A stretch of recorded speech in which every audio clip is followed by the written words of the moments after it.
Hello everyone, HeirofCarthage here, and yes, I got an opportunity to get hands-on with Total War Pharaoh. I got to play the campaign already. The build that we were given was up to 50 turns a campaign, and you're going to see some of that footage in the background. I'm not directly commenting what I'm playing like one of my more standard videos where I'm playing and kind of commenting along.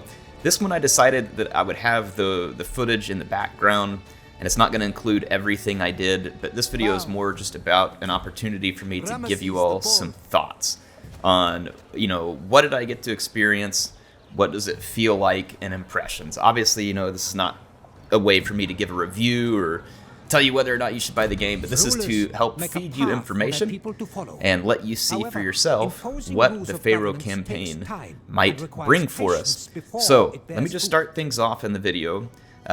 In terms of making this relatively simple, if someone doesn't want to watch the whole thing, the game feels a lot like Total War Troy. And whether or not that's a good thing or a bad thing to you, that's up to you. Now for me, I actually think it's a good thing in the sense that Troy graphically ran very well and performed very well on my machine. This one appeared to as well. It looks good. Troy was a very beautiful game, quite stunning, and this game is no exception to that. And so I found that the game looked very good as I was playing it. Nice graphics, very beautiful skyboxes, really pretty terrain on the campaign map, all that kind of stuff felt similar. The other thing that was kind of similar that you'll see depending on the screen that's in the background is the economy in the game, which is also similar to Troy, which I believe we knew this coming in. There's the food, wood, stone, gold type of economy that's going on. So that is going to carry over from Troy into Total War Pharaoh, and that's not really a huge surprise considering the setting that we're in here, the Bronze Age. Those things are all very applicable, and it was, a good change to add a little more depth to the Total War economy, in my opinion, and I think it's a nice carryover from the other games. So as you play, the settlements are going to be specialized in different resources, and you're going to have to balance these resources.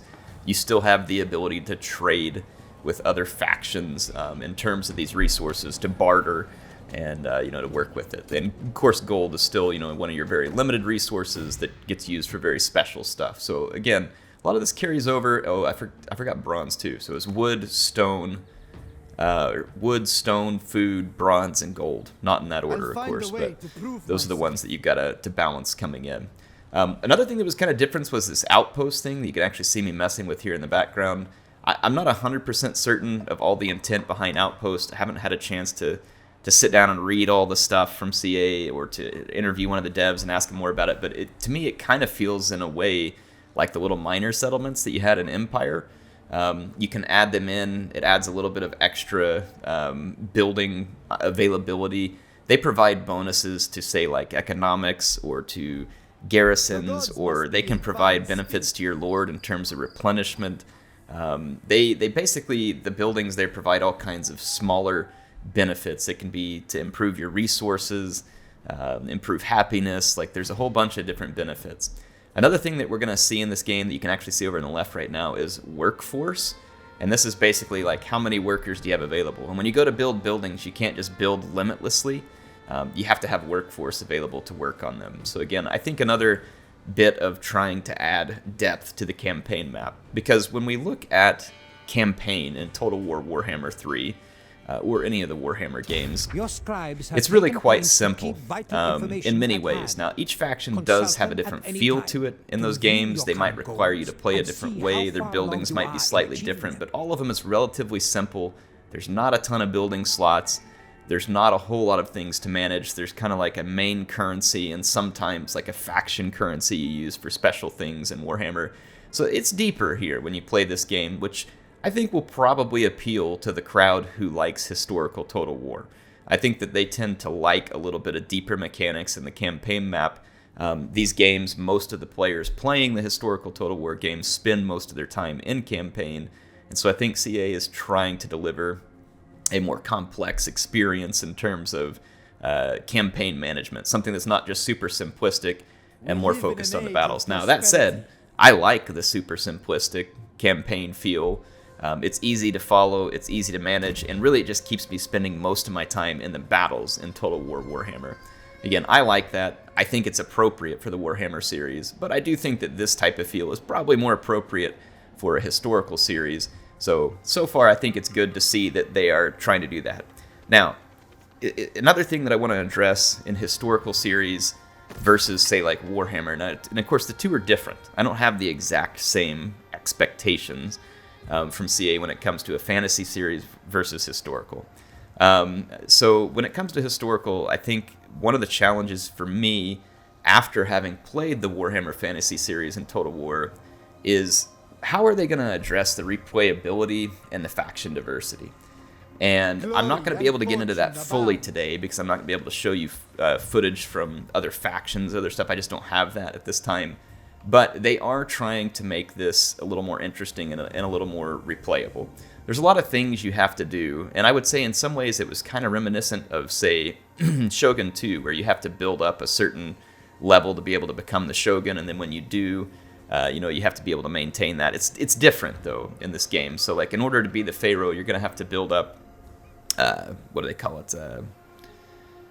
Crap. It'll come to me here in a second. Legitimacy, sorry. Yeah, it left my mind and it came back. So you have to build up legitimacy. And you do that by winning battles, by owning crucial territory, by completing certain key actions. So you have to build this legitimacy. You don't just waltz over and kill the Pharaoh on turn 2 and then become the Pharaoh. And then once you do become the Pharaoh, there are benefits from that, things that can work to your advantage. So when I talk about this right now, you may be like, what does this have to do with replayability? To me, it seems like they're offering the player a lot of replayability in the sense that you can choose, I'm going to get the wording wrong for it, and it'll pop up maybe later on, but you can kind of choose, like, legacies. Are you going to be a builder? Are you going to be a military general?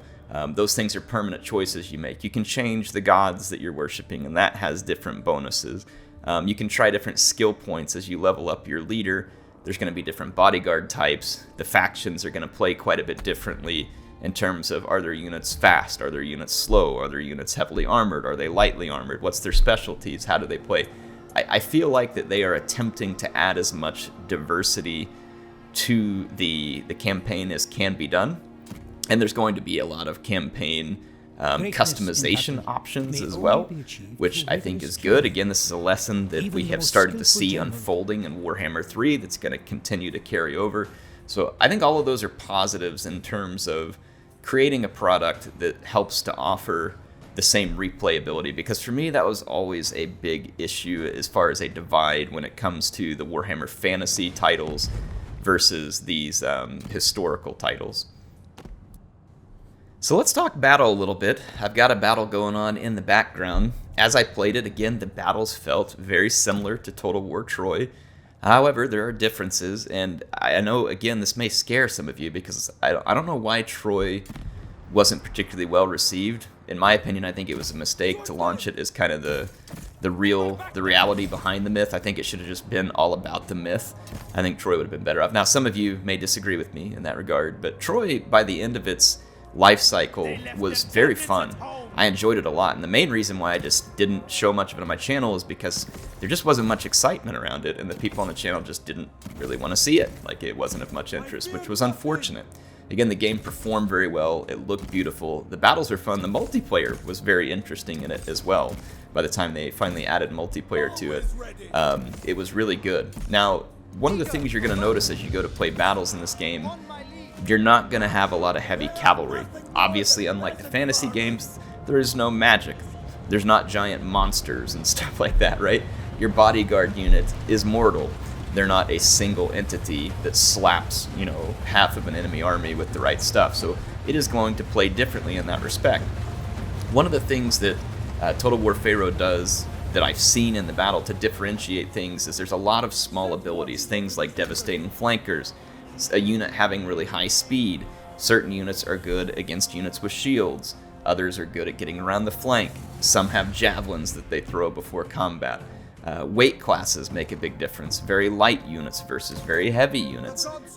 They all have a big difference. Chariots play a huge role. They're kind of like elephants maybe in past games, right? They're devastating if they're able to get into unguarded infantry. Now, some infantry units are really good against chariots and have special capabilities against them.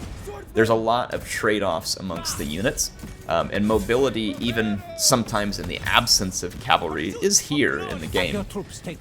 There are units, for instance, that I'll probably show you all more video of just gameplay later on, because this video is just more my thoughts, but there was units I was able to recruit fairly early that were very quick compared to these normal units. They got around the battlefield very fast and kind of acted like cavalry units, even though they were infantry units. It gave you mobility. There are units with high charge. There are units who are more defensive. Again, there's actually a lot of unit diversity in the game, despite the fact that it's a fairly limited setting. And CA accomplishes that by essentially allowing for a lot of special abilities, a lot of diversity in speeds and charge bonuses and fighting styles, and all of this allows the player to build a lot of different types of armies for different situations. The game isn't necessarily going to be won by you just stacking up as many heavy elite infantry. Now, could you do that? I'm sure you could, but again, then you might lack speed or other flexibility that comes. Certain archers can help light things on fire versus slingers have a different damage set, kind of like we used to see in Rome 2, right? Archers and slingers had different roles. So there is a lot of unit diversity that I have experienced thus far, despite the fact that the game is in a relatively limited setting. To me, the battles feel very smooth, very fluid. When units collide, there's not typically this just instant crushing loss that can be experienced in, say, like Warhammer Fantasy sometimes. There's a little more time to do some outflanking. Again, this is just a general feel in what I've played so far, so as you can see in the background there, I was able to engage the general unit long enough to get units in behind it, and that's generally speaking the way you're going to find yourself fighting. You're going to want to try and hold a line, start rolling up a flank. Maybe you use a unit that has the ability to scare or demoralize enemies and roll up.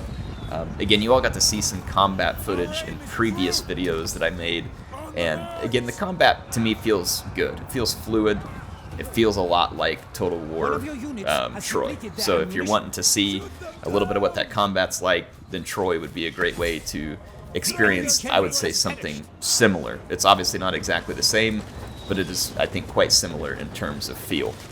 And of course, I had to give this leader a happy Javelin Day there, just because that's the kind of thing I do. I figured you might want to see what the character screens look like. So in this case, obviously we've been playing as Ramesses. There are titles that you can start to assign to your character. They're going to start to grant certain bonuses. These unlock at certain levels and capabilities, and then there are competencies that you upgrade. So again, it's going to be a little different than Warhammer, where you have these skill trees that go into heroes and legendary lords, or just standard lords. Your lord, though, in this case, or your leaders, will be able to upgrade things that may help reduce their upkeep costs, that may help them move farther on the campaign map, that may increase morale. There's going to be a lot of different availabilities, but that's in the competencies section that you all saw back here, and then I'm just kind of going through these details and titles, scrolling around in the background so you can get a look at it in terms of effects, different things that go on. So there's nice customization options for your commander. There's skill points that can be spent. In this campaign, I found myself spending it on this competency tree here that kept reducing the upkeep cost of my army. That one was appealing to me, but there was ones that made you replenish faster. There was ones that helped you move a lot farther on the campaign map, and the more you upgrade those competencies, the more powerful those become. So you certainly get a feeling of your leader growing in power and kind of that satisfaction of building them up, kind of almost like a game where you level up your characters. So I definitely feel like that is good that it's there. You're gonna want that in terms of being a rewarding mechanic, I think, for the players who play a long way into the campaign. That was something I always liked about Warhammer, is that you felt like you were being rewarded by sticking with the campaign, because your legendary lords would grow stronger, you'd get new abilities and all that kind of stuff, and you're going to get that same type of feel in a different way, I believe, from the way this is organized. And yeah, anyway, so that's a little bit about the character tree. You can see the recruiting back here. Recruiting is going to be, again, similar to Troy. There are factional type units, there's native units you can grab while you're out, there's special recruitment units that come through interactions on the campaign map, or depending on whether you complete certain missions, stuff like that. The upkeep of these units may cost certain resources, like more elite units cost bronze, so bronze becomes very important in terms of being able to upkeep more elite armies, whereas food is kind of the basis for all armies. Again, that's going to play out relatively similar to Troy. Now, I really want to get over and talk a little bit more about some of the things that take place. It won't be on the screen in this playthrough that you're seeing behind me here, but there's a court. When you're playing as Ramses, you can go into the court, you can perform intrigues, you can gossip about people, you can try and undermine them, you can gain influence against them, use that influence to get yourself benefits.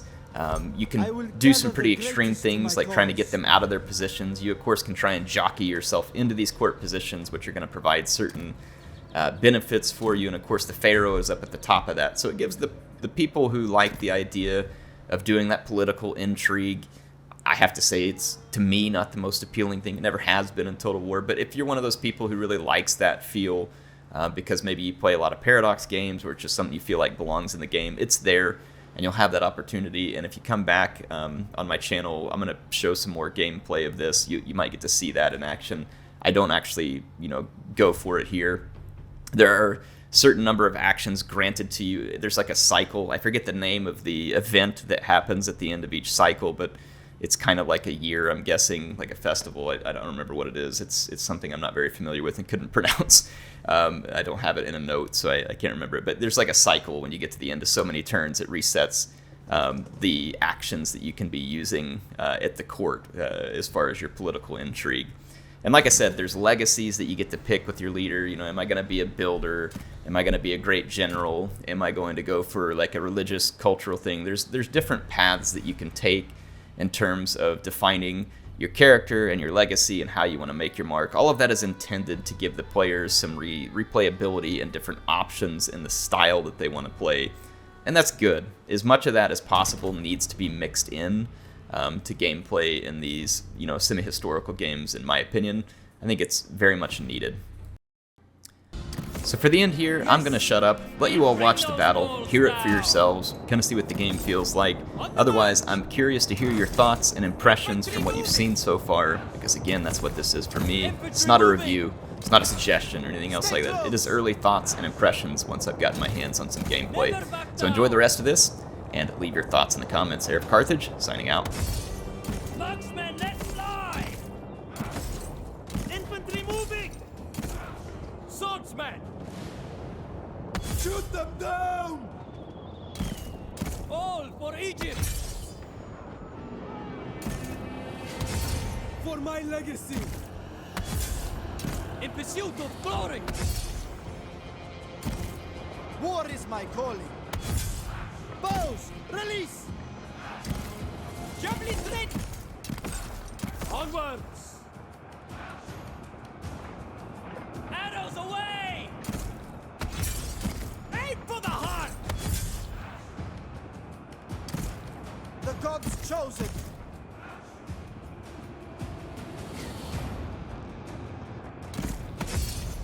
Throw your javelins! Victory is within your grasp!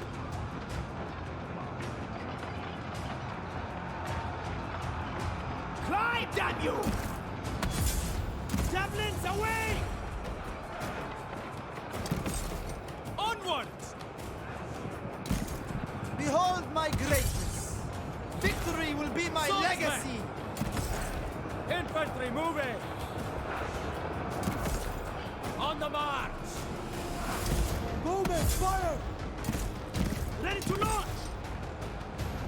Brutes like you hold civilization back! I am Your only invincible! legacy will be defeat! Swordsman! Soldiers move! Javelins! Claim that position! Shoot them down! I will not die for this! I'm getting out of here! Onwards! Brutes like you short hold order. civilization back! Your only legacy will be defeat!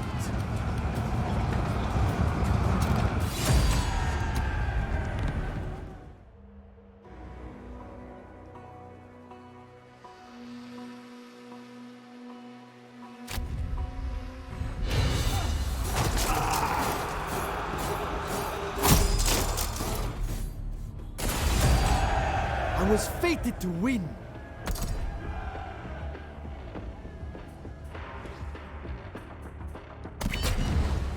I grow stronger each day.